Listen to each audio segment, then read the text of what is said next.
I'm back with the second episode on the two great Russian revolutions of 1917 on my channel, Rebels and Revolutions.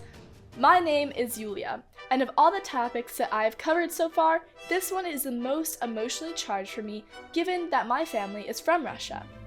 In the previous episode, I shared some of my broader observations.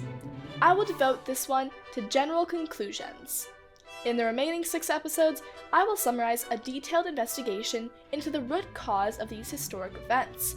Specifically, I will focus on the unique history of the Russian revolutionary movements and will address and refute claims of Russian economic backwardness during the pre-revolutionary decade. Given the outsized role that World War I played in my story, I will devote an entire episode to this event. I will focus on the February and October revolutions individually, and conclude this series with the immediate aftermath of these events. And here comes my first conclusion. It was easy for me to get bogged down in the details of Bolsheviks or Mensheviks, anti-Rasputin intrigues, and the struggle between leaders of Russian liberal opposition and other secondary events, and forget the most important thing about Russia in the years leading up to this great calamity. Above all, it was a country at war, an all-consuming war, affecting every aspect of life in the country, with over 6 million men under arms. So let's talk about the war. It is commonly assumed that by 1917, the Russian armies were on the verge of collapse, undernourished, understaffed, and outclassed by their opponents. The assumption was that this made soldiers and the lower officer class a receptive audience for revolutionary agitators, yet the evidence clearly suggests that the Russian soldiers were better fed than their German and Austrian opponents, and having overcome the shell shortage by 1916, the Russian army was poised to win, and the soldiers knew it. There are many letters from 1916 from soldiers writing home that show a considerable optimism that we did not see in 1914 or 1915. The combined efforts of the Russian Stavka, High Command, the military-industrial complex, Tsar Nicholas himself, and the leaders of the opposition were incredible, especially considering the dire shortages of ammunition during the Great Retreat of the Russian army in 1915. The infamous bread shortages in St. Petersburg in 1917 are often cited as a main catalyst for the revolution in February. While there were shortages during the brutal winter of 1917, they were not nearly as widespread and systemic as people were led to believe. In fact, I found evidence of 3 such shortages that were actually manufactured and subsequently broadcasted in all types of newspapers and magazines. These successfully created a hysteria that led to an actual shortage of bread. By that point, in the middle of the exceptionally frigid winter, even by Russian standards, the entire St. Petersburg population began hoarding bread, a staple of the Russian diet. Yet, there was no shortage of bread in St. Petersburg in early 1917.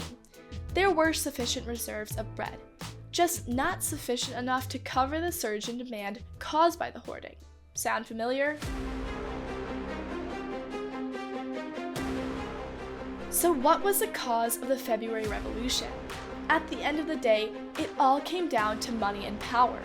The Russian liberal opposition became more economically powerful because of the war-induced redistribution of wealth. Their desire to obtain great political power, coupled with several grave errors committed by the Tsarist government, ultimately led to the February Revolution. Yet there was nothing preordained about it, as the communists wanted people to believe. Even those working hard to bring this revolution about were caught by surprise, and certainly neither Lenin nor his Bolshevik party had anything to do with this uprising. In fact, in February of 1917, the Bolsheviks were given a gift. The February Revolution was more luck than planning for the Bolsheviks, and a mockery of Marx's fancy ideals regarding historical determinism and inevitability than evidence of those ideals. Money was also the ultimate factor behind the subsequent October Revolution, or the coup. It is no secret that the glorious return of V.E. Lenin to Petrograd in 1917 was bankrolled by the German High Command. They sent him and his supporters in a sealed train through German territories. I was shocked to find out that the Bolsheviks received close to $1 billion in today's dollars, from the German government. More than enough to start the revolutionary show. In early 1917, Russians were not the only ones who saw that they were poised to win. Germans saw it every bit as clearly.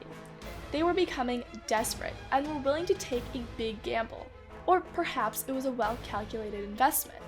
An investment orchestrated by a Russian Jewish émigré, Israel Gelfand. He saw in Lenin what few realized back then, an unstoppable, all-consuming hunger for power.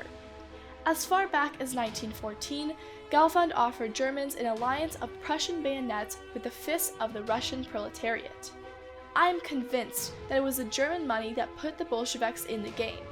Let's face it, when Lenin returned to Petrograd in April 1917, he had been absent from Russia for 2 decades. What realistic impact could he have had? He would have been out of touch with the Russian reality. In fact, Lenin's Zimmerwald Left program was a stroke of genius. It created the single most important idea that catapulted Lenin and the Bolsheviks to the top of the power struggle. The idea was simple: pay a small army of political agitators to go to the front lines and encourage the soldiers to leave their units. Of course, those defectors took their weapons with them. These deserters became the new recruits for the Red Army. Lenin single-handedly destroyed the Russian army using German funds and promises of peace and land while reassembling the shards of this broken force into his lethal Red Army. That was an audacious, risky, and impressive move that had little chance of success, with not a hint of historical predetermination. In the next 6 episodes, we will look at the Russian conduct during World War I, focus on the Russian political situation in the decade preceding 1917, investigate the February Revolution, consider events of the October Revolution, its immediate aftermath, and that's where we'll stop. This is an enormous topic, and I wanted to focus on the reasons and driving factors of both revolutions, while only briefly considering the larger topic of its long-term consequences for Russia and the world at large. Thanks so much for going on this fascinating journey with me. I hope you will join me next time, subscribe, and above all, I hope you will share your thoughts on this topic.